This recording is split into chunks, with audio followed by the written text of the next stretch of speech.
Mike Douglas is Michigan's retirement coach. I am not trying to make Kimberly Douglas jealous today, your lovely wife, but I do think a woman by the name of Anne Schroeder has just stolen your heart and gone to the top of your favorite people list. She is quickly rising in the ranks. In my heart. I get it. And you, dear podcast listener, you too, we believe, will get it here momentarily as well. I'm Heather Branch. This is Mike Douglas, certified financial planner, Michigan's retirement coach, here to help you get some knowledge and information when it comes to the years ahead and figuring out your money so that you can have the life you want to live in your retirement years. MichigansRetirementCoach.com is our website and where to go to start the conversation about your plan with Mike and his team. We also have links posted in the show notes, so you can just click there. Or again, it's MichigansRetirementCoach.com. So let's talk Anne. She recently retired. She retired from a company in Davenport, Iowa, where she has been a bookkeeper for 75 years. She's been working there as a bookkeeper. Well, I don't know if she had the same... 3/4 of a century. I don't know if she had the same job the whole time. I think she did. She is now 94 years old and has just retired. And this is what she had to say. This is her perspective on the circumstance. Every day in your life, you don't want to go to work. We all know that. But most every day of my life, I wanted to go to work. Don't stay at a job that you don't like. Find something that meets what you like to do and you do the best at it. Because if you have a job you don't like, you never do the job the proper way. Never. That's valid. The proper way. Because there are a lot of disgruntled employees in America that are doing bad jobs at the job that they are forcing themselves to do. She sounds so spicy. I know. Just ready to scrap. Like, that's a bookkeeper. Could you imagine calling saying I lost my receipts to Anne? She's going to be like, but you did worthless. What? I'm disappointed in you. I'm disappointed. Yeah, I will. She's like ready. Like, that doesn't sound like a 94-year-old. She's First like, of all, I'm ready to not. arm wrestle right now.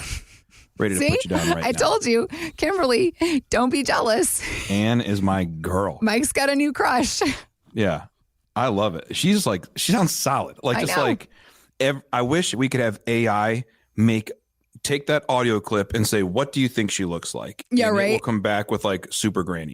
Like, and she's probably got this super sweet side too, like at Christmas where she's like, oh, just a big softie, but she walks into work like, I will. Sleeves off, I will take all of you down.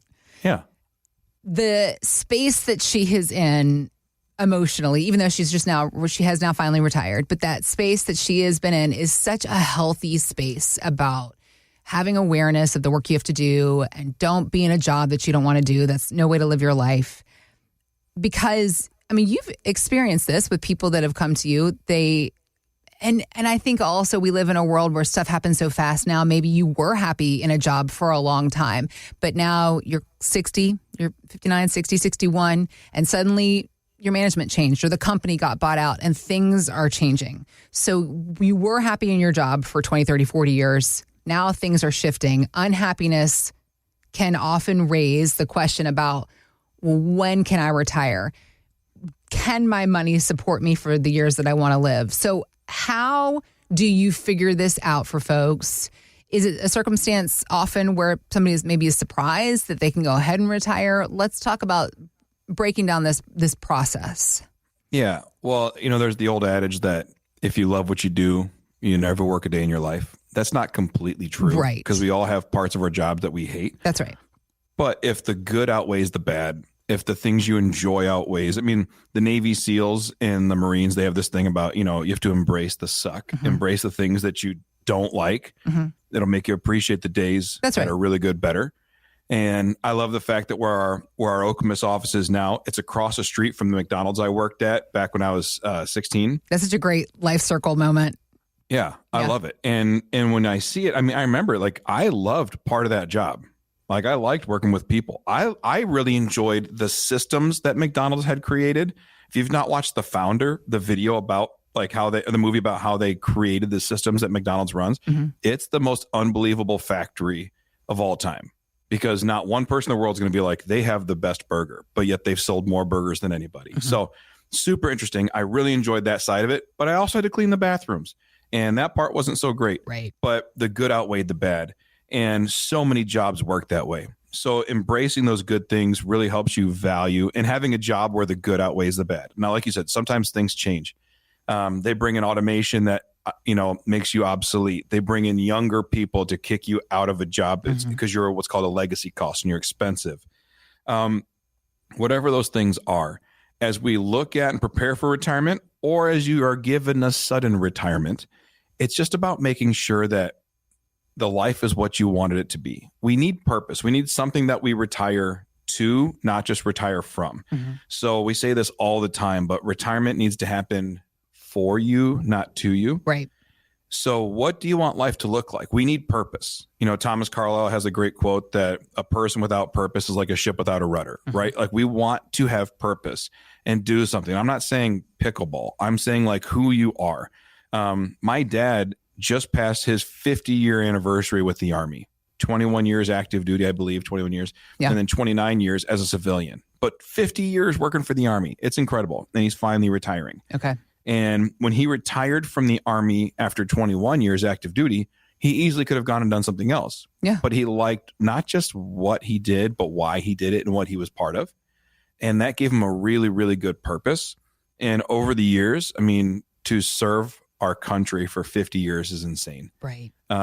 It's super cool. I'm very proud of him. My mom has been a nurse my whole life, and she's done everything. When we first moved up to Michigan, she was, working, late hours and, doing 3 to 11s or whatever shift she got, and then worked at a surgery center and doing pre-op and post-op, and then got into teaching at a community college and then at Michigan State, teaching the clinical side, and not now just taking everything she had learned and experienced and investing into the next generation of nurses and trying to make them. And she really found a passion for teaching people how to nurse.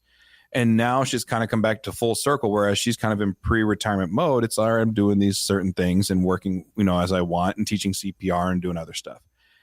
But finding purpose still inside that. And then when you retire, you're no longer Army or nurse or, financial advisor or radio, or it's like you're Mike, you're Heather, you're Blair, you're Lou, you're these people, and you have to find purpose for the rest of your life. And to know that and to answer those questions and have understanding of how that is done, that is what retirement planning starts with. Yeah. What do you want life to look like? It doesn't start with, I have this much in my 401k and I have life insurance and I have a TSP account and I have, an annuity. It's not that. It's who are you and who do you want to be moving forward? Do you snowbird and go down south for the winter? Do you go up north in the summers? Do you go out east? So we go out east to visit my family in Delaware because that's where I was born. That's where my grandparents lived. I have one remaining grandparent, but all of our cousins and aunts and uncles, they all live out there. But all of my immediate family and my wife's family, like we all live here in Michigan. So we build our lives this way. Sure.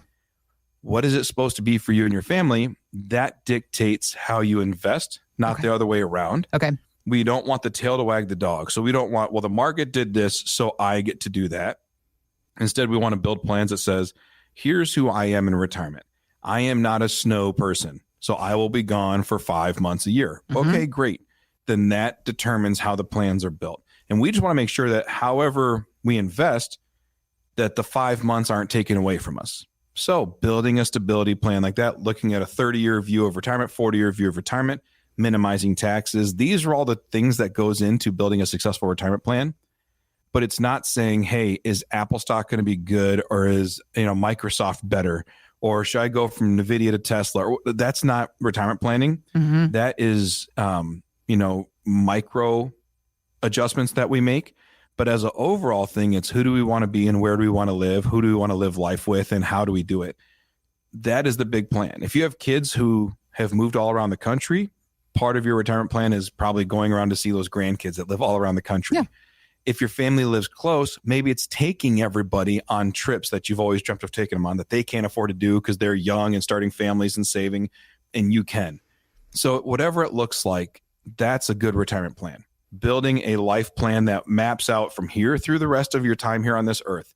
How do we accomplish everything possible, live that purpose out, and not allow work to happen or retirement to happen to us? Yeah. That is really Anne's theme of her working years was, I love what I do. I have purpose here. I feel fulfilled here. And so therefore, I'm going to keep on working for 75 years. That's crazy. Yeah. Now, for her, she didn't have a vision of retirement. She didn't want to. Okay. Yeah. Then that's her thing. Because I'm sure she could have. She's a bookkeeper. She probably made decent money. She lives in Davenport, Iowa, not exactly a heavy expense area. She's really got an opportunity to do whatever she wants, and she chose work. Good for her. Other people are going to say, nope, I choose this, that, whatever.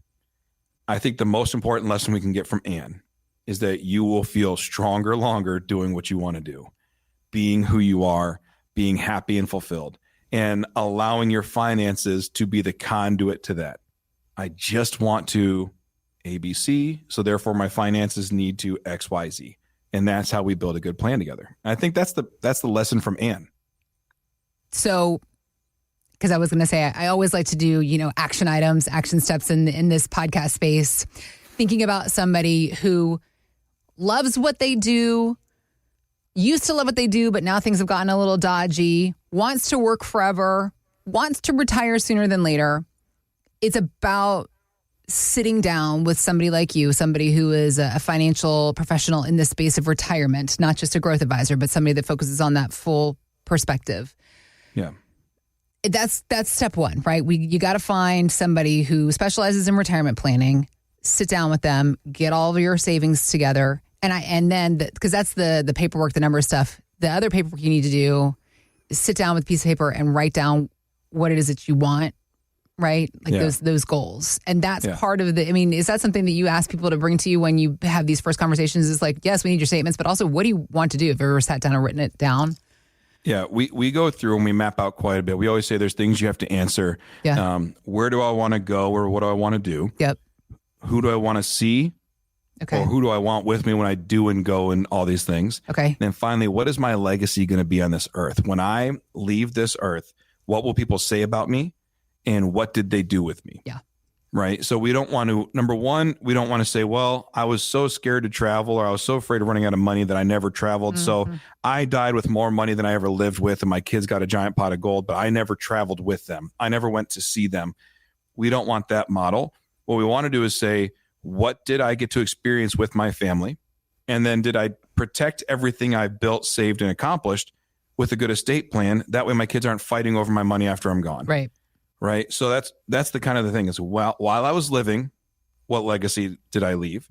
And after I die, what legacy will I leave?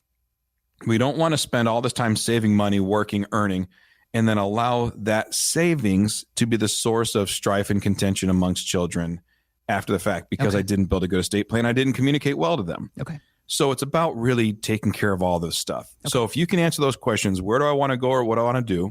Who am I doing it with, and who do I want to see? And then what is my legacy going to be while living and after death? Okay. If that's the starting point. Okay. From there, that helps shape the investments, the risk tolerance and capacity, the investment strategies, the tax strategies, and we go from there. There is a lot that goes into a plan for retirement. And the interesting part of the conversations that we have with Mike here on this podcast space is just, I almost get to the point where I feel like the financial perspective of a retirement plan, that's less than half of it. It's about, there's so many other things that have to be considered, thought through, figured out. Yes, your investments and what you've saved is important, but do you have a tax strategy? What's your Social Security strategy? What's your long-term care strategy? What's your legacy plan? What's your life plan? What literally are you going to do with yourself and your time in these next years? Because it could be 30 or 40 years. So you need to have that figured out as well. It can feel intimidating, but Mike and his team, they do it every single day. They are here to do it with and for you as well. So start the conversation. MichigansRetirementCoach.com. No matter how much you love your job, if you are like Anne, that is terrific, but let's still get to work helping you put a plan in place for life's unexpected surprises. We also have links posted in the show notes, so you can just click on those to go to the website, which is again, MichigansRetirementCoach.com. Thanks for listening to Michigan's Retirement Coach with Mike Douglas. To learn more, visit MichigansRetirementCoach.com. Michael Douglas is an investment advisor representative of Stewards Wealth Planning, LLC, a registered investment advisor. Financial professionals are not licensed in all 50 states. To find out if Michael Douglas is licensed in your state, please call 517-323-7526. Stewards Wealth Planning, LLC is not affiliated with nor endorsed by the Social Security Administration or any other government agency and does not provide legal or tax advice. Annuity guarantees rely solely on the financial strength and claims-paying ability of the issuing insurance company. By contacting us, you may be provided with information about insurance and annuity products offered through Michael B. Douglas, NPN number 9650939.